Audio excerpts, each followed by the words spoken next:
Good morning, Mr. Sarkol. I am Justine Dihilia, and I will be conducting your polygraph test regarding the missing office supplies at your workplace. This test will measure your psychological responses while answering a series of questions.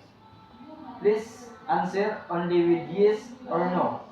This test is voluntary, and you may stop at any time. Do you understand and agree to proceed? Please understand. Okay. So before we start, I need to ask you some general questions. So first, you have taken a polygraph test before. No. Are you currently taking any medication or experiencing any medical conditions? No. Do you understand that I will ask you questions about the missing supplies? Yes. So now I will review the question.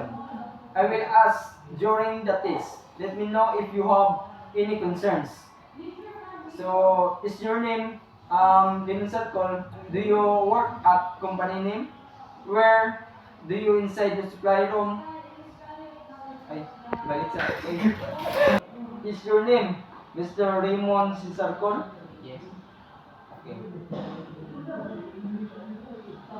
Um, do you work at Jollibee? Yes. Then where you inside at company room on March 27, 2025? Yes.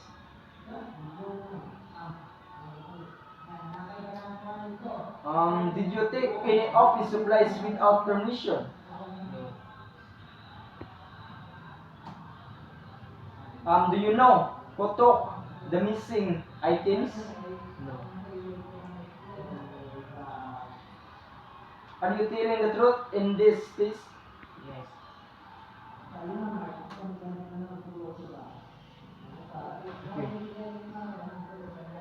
Yan na. Okay, factors of affecting accuracy. Anxiety and stress.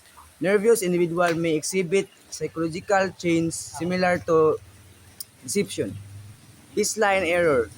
If the examiner does not account for pre-existing stress, may skew result.